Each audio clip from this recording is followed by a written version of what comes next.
Shalom keluarga damai. Semoga kita semua benar-benar dalam keadaan damai dan sejahtera Allah. Kita kembali berjumpa di dalam program Renungan Samas edisi 16 Juni 2025. Karena itu mari kita berdoa untuk memulainya. Bapa di surga, kami mengucap syukur atas berkat dan penyertaan Tuhan kepada setiap kami sampai dengan saat ini. Sebentar kami akan merenungkan firman Tuhan sebagai penuntun hidup kami. Berkatilah setiap kami semua dalam perenungan ini, agar kami mampu memahami dan melakukannya dalam kehidupan kami. Dalam nama Tuhan Yesus kami berdoa. Amin. Bacaan kita untuk hari ini dari salah satu kitab sejarah perjanjian baru, yaitu Kisah Para Rasul 2 ayat 44 dan 47b. Kisah Para Rasul 2 ayat 44 dan 47b, yang berbunyi demikian. Dan semua orang yang telah menjadi percaya tetap bersatu, dan segala sesuatu mereka anggap kepunyaan bersama. Dan tiap-tiap hari Tuhan menambah jumlah mereka dengan orang yang diselamatkan. Demikian bacaan kita. Sobat Samas yang terkasih, renungan kita pada hari ini tentang bagaimana kita bersaksi atau marturia. Suatu kali saya mengobrol dengan tetangga di depan rumah. Istrinya sedang menonton berita televisi.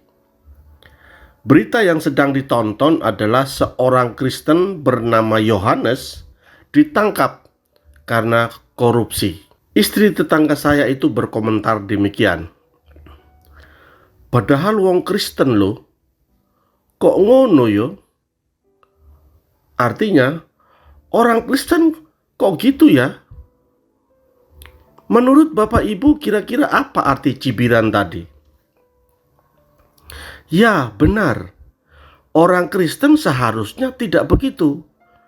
Orang Kristen biasanya penuh kasih dan suka menolong.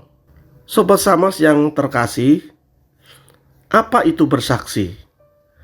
Bersaksi secara sederhana adalah mengatakan atau menyatakan suatu kebenaran yang sesungguhnya.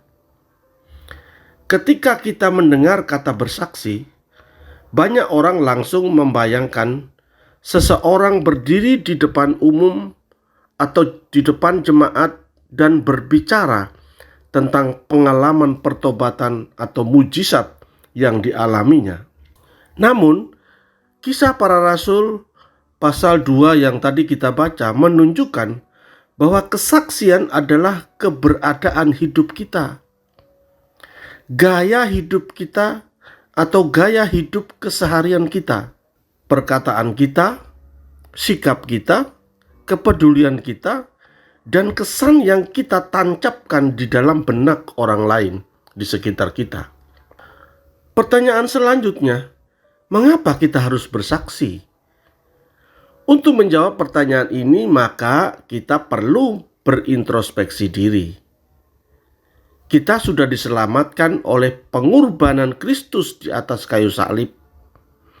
Kita sudah dianugerahi keselamatan secara cuma-cuma, walaupun kita seharusnya tidak layak. Jadi, kita sudah tahu kebenarannya, kita sudah mengalaminya sendiri secara sadar. Apakah cukup kita tahu? Apakah cukup untuk diri kita saja? Untuk keluarga kita? Setegak itukah kita pada orang lain yang akan binasa karena tidak tahu kebenarannya? Itulah alasannya mengapa kita harus bersaksi di dalam hidup kita. Pertanyaan selanjutnya adalah bagaimana kita harus bersaksi? Kesaksian yang efektif seringkali muncul dari cara hidup orang percaya yang menunjukkan cara hidup yang benar. Jemaat mula-mula dalam bacaan tadi menjelaskannya. Mereka hidup dalam kebersamaan, kasih, dan kepedulian satu sama lain. Mereka bersekutu memecahkan roti dan berdoa bersama-sama. Mereka juga rela berbagi harta dan kebutuhan hidup dengan sesama yang kekurangan. Inilah yang membuat orang-orang di sekitar mereka merasa tergerak, kagum, dan akhirnya percaya kepada Kristus. Tanpa perlu banyak kata-kata atau bukti, hidup mereka adalah kesaksian.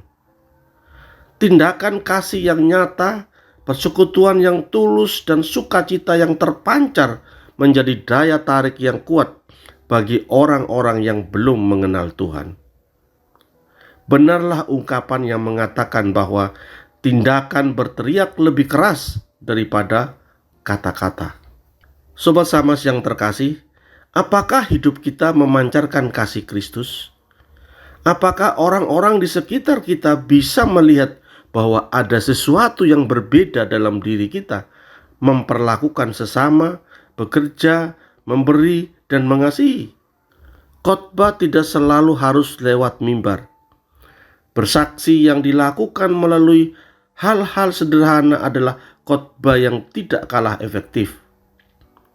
Menolong teman tanpa pamrih, menjadi pendengar yang baik, memberi dengan sukacita, mengampuni meskipun sakit hati, menjaga kejujuran di tengah ketekanan hidup, dan seterusnya. Tuhan memakai hidup kita sebagai surat terbuka yang dibaca oleh dunia di sekitar kita. Hal ini sesuai dengan surat Rasul Paulus dalam 2 Korintus 3 ayat 2 yang berbunyi demikian. Kamu adalah surat pujian kami yang tertulis dalam hati kami dan yang dikenal dan yang dapat dibaca oleh semua orang. Karena itu, marilah kita hidup sebagai Injil yang terbuka, yang disaksikan banyak orang sehingga kita dapat memuliakan Allah dan mengabarkan kabar baik, yaitu keselamatan di dalam Kristus Yesus Tuhan kita. Amin. Mari kita berdoa. Tuhan, terima kasih untuk waktu kami merenungkan firman-Mu. Tolonglah ya Tuhan agar kami dapat melakukannya dalam hidup kami dengan setia, dengan menjadikannya sebagai gaya hidup kami, sehingga kami dapat menyaksikan kebesaran kasih-Mu dimanapun kami berada. Dalam nama Tuhan Yesus kami berdoa. Amin.